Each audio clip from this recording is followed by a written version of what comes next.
The modern school system as we know it doesn't work for educating free men and women. It does work well, however, toward the goal for which it was designed. Hi, I'm Scott Postma for Kepler Education, and over the next few minutes, I want to explain how the goal of the modern educational system is designed to cultivate a society of people who are both consumers and cogs, people enslaved simultaneously in both roles, that of the producer and the consumer, all for the benefit of the modern state.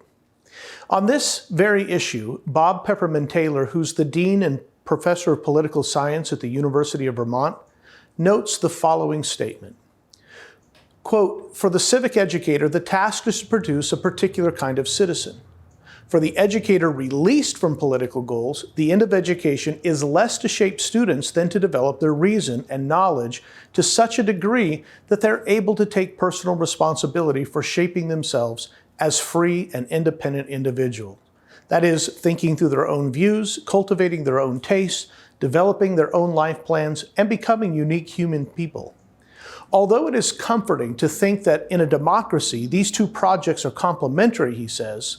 "We like to say that democracy is the form of government that values free and autonomous individuals. The open-endedness of the educational process is worrisome from the political perspective. The temptation is to try to produce an education with a known and satisfactory outcome. This is because free men and women are often a bit too unpredictable for the civic educator's taste," end quote. We don't have to scratch our heads at all to wonder why Americans, and most Europeans for that matter, have become so dependent on the state. We need look no further than our public school system. To use an idiom that kids used when I was growing up, we've all been schooled.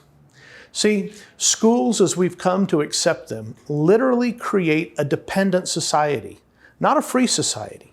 Further, this modern school system has no logical limits and therefore creates an abyss, a black hole of government jobs, budgets, advisors, bureaucracies, and bureaucracies to regulate bureaucracies. And the list goes on and on. Unfortunately, many Christian schools, even classical Christian schools, are simply modeled after public schools, but adorned with Bible classes and weekly chapel. While the motivation of Christian and private schools are to be admired, for one, I've myself started two schools and understand the motivation. But by copying the model of the education introduced by Horace Mann, Christians are doing little more than repainting the grand ballroom of the sinking Titanic.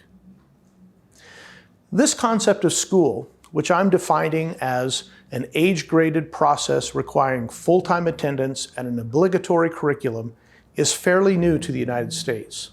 It's really less than 150 years old and introduced by the 19th century secular humanist Horace Mann, and later followed up with John Dewey.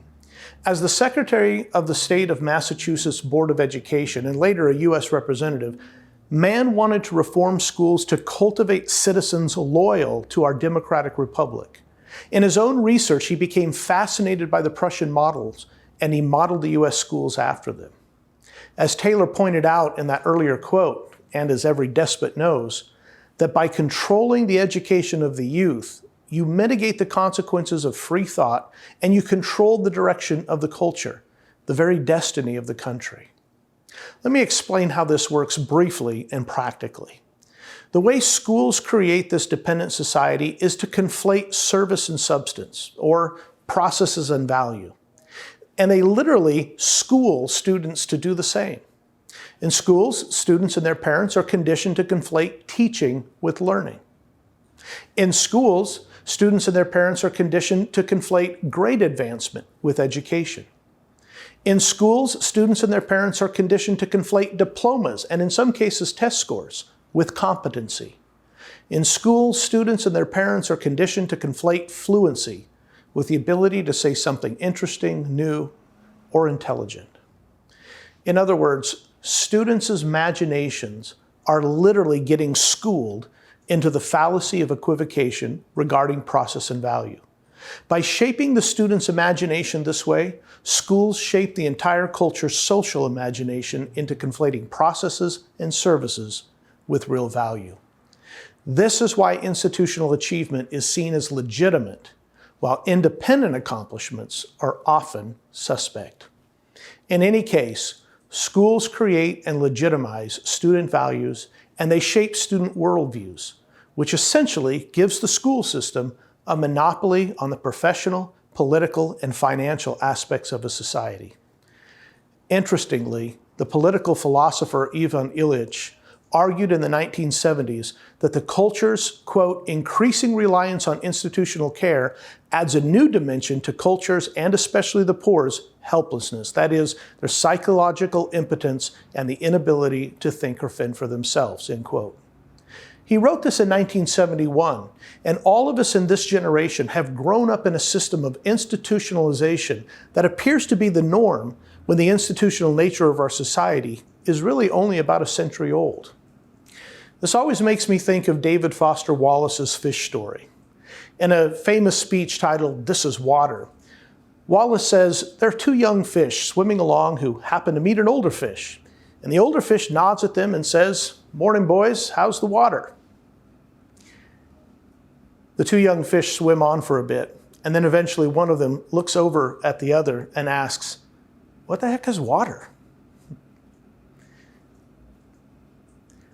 Irrespective of Wallace's personal philosophy, his fish story is meant to illustrate the fact that some of the most important realities, ones we would think should be the most obvious to us, are usually the hardest to see. Another example comes from Atul Gawande's fabulous book on being mortal, in which he laments this very same thing about the healthcare system.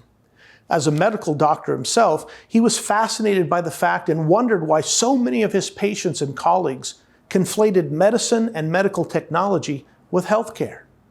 He further laments that death and the process of dying are literally resigned to the institutional management of doctors and morticians.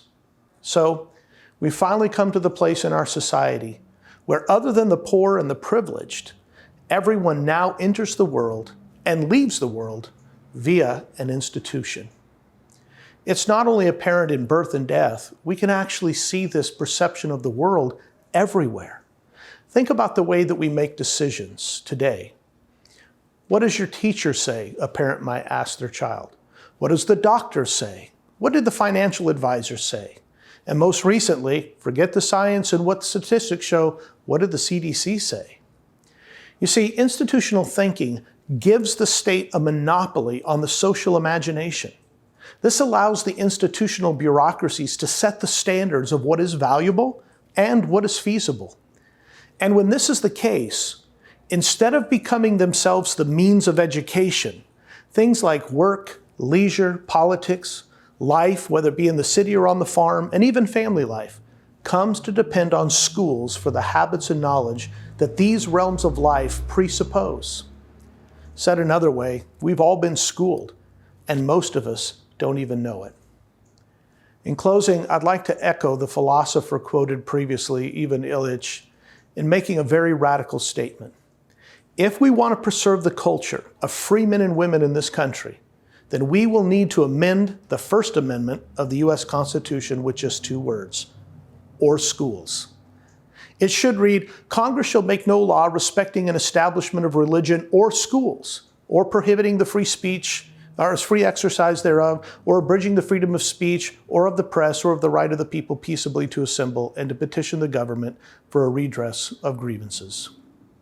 Now, if that seems too radical, perhaps we can skip that step for now and just get back to the work of taking up the mantle of our children's education and make sure they get the kind of education that develops their reason and knowledge to such a degree that they're able to personally take responsibility for shaping themselves as free and independent individuals. Individuals who can think through their own views, who can cultivate their own tastes and develop their own life plans and become unique human beings who live for the glory of God in the kingdom of Jesus Christ.